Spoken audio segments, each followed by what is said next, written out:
Bismillahirrahmanirrahim. Assalamualaikum warahmatullahi wabarakatuh. Waalaikumsalam. Kita jumpa di cerita Basa Basi. Nah, bersama Mas Kiai Edi Mulyan. Ini loh Mas. Ada anekdot nih. Ya. Katanya perbedaan antara orang miskin dan orang kaya itu dilihat dari wiritannya. Jadi kalau wirid orang miskin, ini bukan menghina orang miskin, enggak ya. Iya. Ini dan ini juga anekdot ini bukan dari saya loh, dari seseorang nanti saya sebutkan. Iya. Jadi perbedaan wirid antara orang kaya dan orang miskin itu, kalau orang miskin wiridnya itu gede-gede. Zikiran ya? Ya, zikiran gede-gede. Nah, kalau orang kaya itu katanya wiridnya itu bekerja. Nah, yang ngomongin ini bukan saya, tapi Ya. Buya Sakur. Oh, Buya Sakur. Mas Kiai kenal kan Buya Sakur? Kenal tahu saya. Nggih. Nah, kita akan ngobrolin soal wirid orang kaya ini. Soalnya kalau kita lihat anekdot-anekdot yang beredar di luar, terutama orang-orang di luar Islam ya. Mereka mengatakan bahwa kenapa orang miskin itu banyak berdoa. Jadi kalau kesannya kan orang miskin itu banyak sekali berdoa. Kenapa katanya? Ya karena orang miskin itu nganggurnya banyak. Iya. Nah ini kan Banyak nganggur, banyak jadi nganggur, jadi zikir banyak terus. berdoa. Oke. itu juga anekdot Iya. yang sangat populer tapi di luar agama kita. Iya. Nah, Mas Kiai, bagaimana soal wirid orang kaya itu? yang Mas Kiai terutama sehari-hari lah yang Iya. lebih bagus lagi kalau banyak pengalaman pribadi gitu. Iya, oke. Gimana coba? Jadi kalau orang kaya kalah zikirnya ya sama orang yang kurang gitu ya. Iya, karena waktu luangnya kan sedikit. Banyak sedikit. Masuk akal juga ya. Masuk akal. Iya, Mbah. Makasih ya.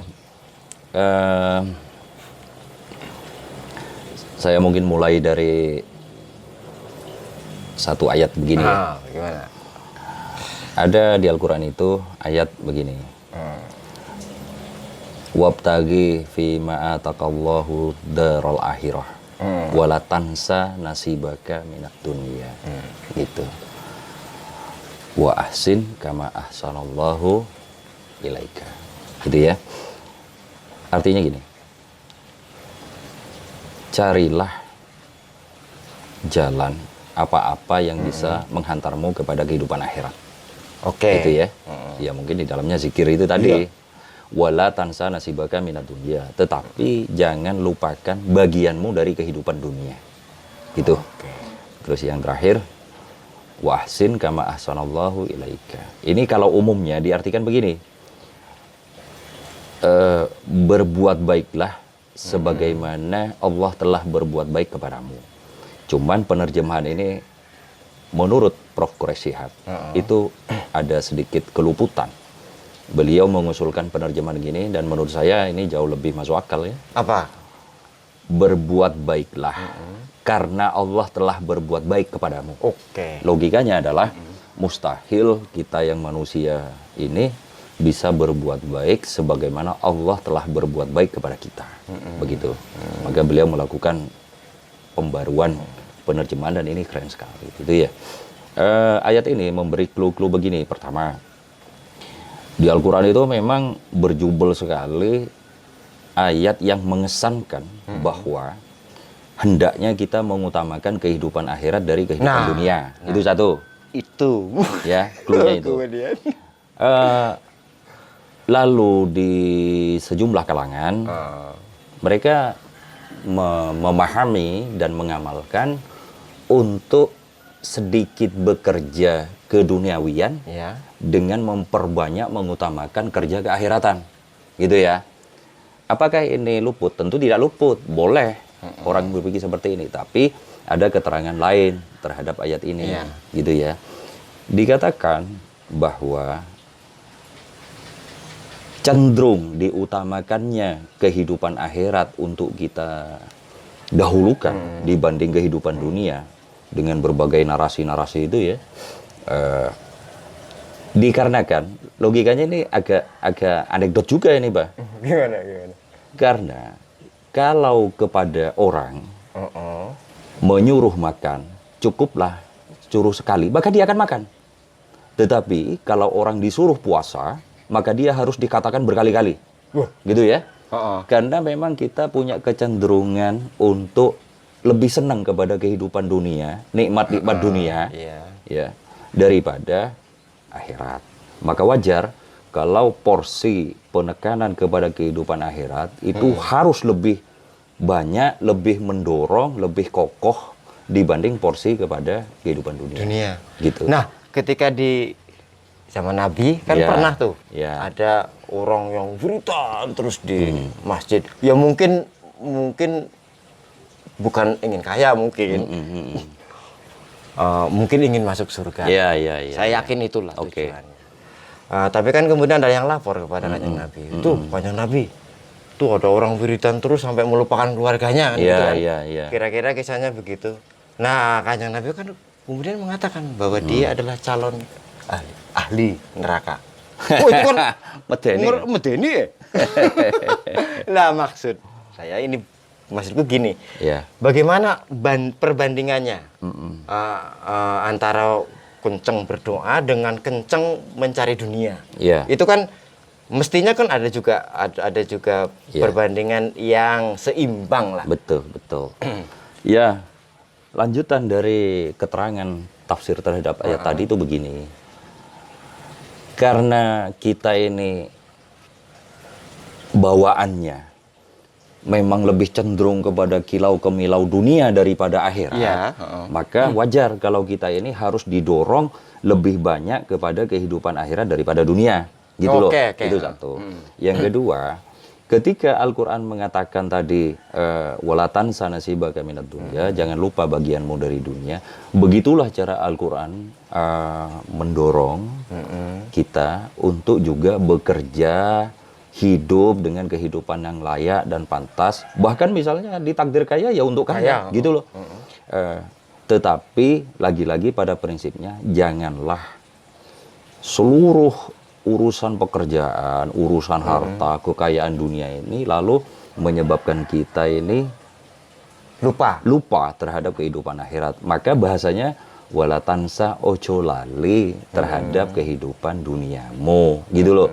Karena kalau bab dunia nggak usah disuruh juga orang udah banting tulang kan begitu. Nah, Iya, begitu prinsipnya. Kemudian terkait dengan riwayat tadi ya, ada orang yang ngibadah terus Goleng-goleng gini. sampai tanda petik meninggalkan dunianya bahkan keluarganya.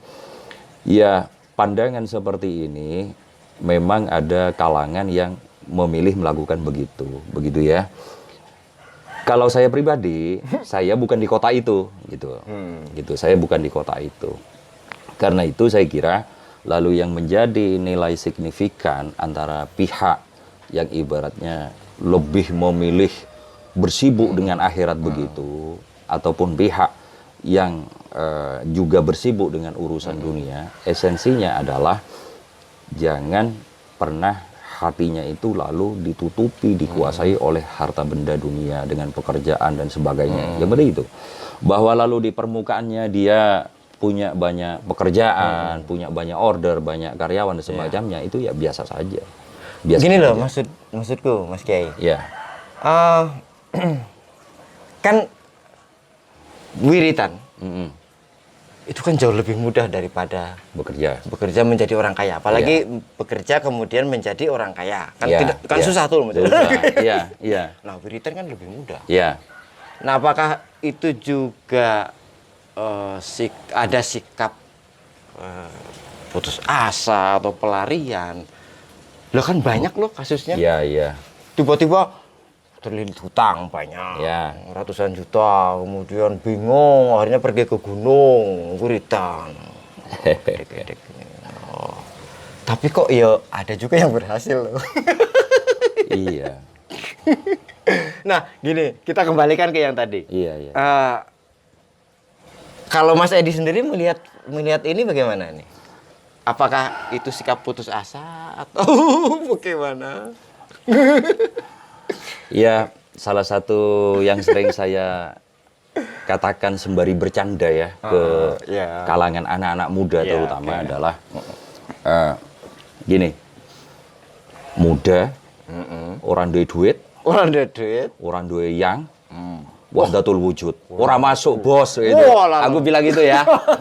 Maksud saya itu begini, Nun sewu, tentu saya tidaklah kok lalu melecehkan wahdatul wujud, wong saya juga belajar di situ. Maksud saya itu gini, berhati-hatilah terhadap tanda petik itu kita lalu meninggalkan dunia, meninggalkan kuliah, pekerjaan, keluarga dan segala macam-macam, lalu kita kemas dengan ukhrawi itu, tetapi di hatinya ada tendensi melarikan diri dari dunia, gitu. Karena nggak sanggup mungkin. Karena ini perkara hati tentu nggak bisa dihakimi. Iya, oke. Tetapi mengertilah, yakinilah bahwa Allah itu selalu tahu isi hati kita. Sehingga ketika seseorang lalu istilahnya bermanunggaling meninggalkan istri dan keluarganya karena dililit hutang, misal ya, Iya. saya kira di dalamnya itu justru banyak madorot lain, yang itu justru melanggar syariat. Orang kalau sudah punya tanggung jawab terhadap istri dan anak, maka harus dinafkahi, wajib.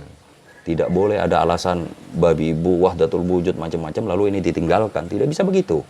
Karenanya selalu di ajaran tasawuf kan, Abah pasti tahu, nomor satunya itu adalah menegakkan syariat. Kan nomor satunya Iya, itu. iya, betul. Sebelum orang mengenal diri, ma'rifat dan macam-macam, nomor satunya adalah menegakkan syariat. Bagaimana bisa dikatakan soheh jika dengan dalih untuk bertakarrub kepada Allah, tetapi istrinya, anaknya ditinggalkan, nggak dinafkahi, ini masalah, gitu loh, gitu ya.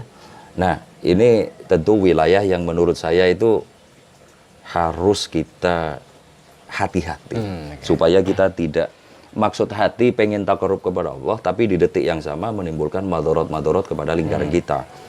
Saya pribadi misal, saya punya banyak karyawan. Iya. Itu akan kacau balau jika lalu kemudian atas nama manunggaling saya tinggalkan Tinggalkan ke semua gua. ini ke gua, ke gunung, ke laut selama setahun misal gitu loh. Di belakang saya ini kacau balau semua, madorot semua. Lalu ternyata perusahaan banyak utang, banyak hak penulis gak dibayar, supplier gak dibayar. Ini dosa, dan ini pasti jadi tutup terhadap hati saya kepada Allah, begitu loh. Nah, oke, ketemu. Ya. Kita kan ngobrolin wirid orang kaya. Nah, iya. Berarti ini salah satu wirid juga kan? Nah, Artinya mengingat karyawan, Betul. mengingat bagaimana tanggung jawab pekerjaan itu juga Betul. wirid sebetulnya. betul. Jadi seluruh apa yang kita lakukan termasuk bekerja, jualan, berada di kafe, di toko dan sebagainya. Jika niatnya itu memang untuk Allah, Iya. lillahi ta'ala, itu nilainya ibadah, semuanya. Semuanya ibadah. Semuanya, tanpa Meskipun kecuali. tanpa geleng-geleng begini. Betul, betul. Enggak maksudnya. Walaupun ya, Bandingannya dengan walaupun tentu ini tidak lalu Oke. perlu Dibenturkan. negasikan. Enggak, Betul, itu enggak. semua ibadah itu kan luas. Oh iya. Jangankan sampai ke istilahnya bekerja untuk menafkahi istri, menghidupi karyawan ya, yang notabene manfaatnya itu konkret nyata. Iya. Bahkan kita ngerti, duduk begini, memandang pepohonan, lalu di hati berdesir Maha Kuasa Allah, itu kemuliaan dan ibadah. Kan begitu? Maka akhirnya, tergantung nomor satunya adalah niat di hati kita ketika saya bikin perusahaan ABCD, misalnya niatnya apa. Kalau di hati itu ada Allah, maka niscaya ini bagian dari ibadah, akan dijalankan sesuai syariat, hasilnya migunani kepada banyak orang. Tapi kalau orang misalnya bikin perusahaan sebanyak-banyaknya untuk mengeduk harta sebanyak-banyaknya, maka di dalamnya rawan keserakahan, kezaliman terjadi, dan seterusnya. Itulah bedanya antara, sebutlah pengusaha yang hatinya beriman sama Allah dengan yang tidak. Oke, terima kasih Mas Kiai. Beginilah cerita basa-basi. Nanti kita bertemu lagi di episode berikutnya. Assalamualaikum warahmatullahi wabarakatuh. Waalaikumsalam.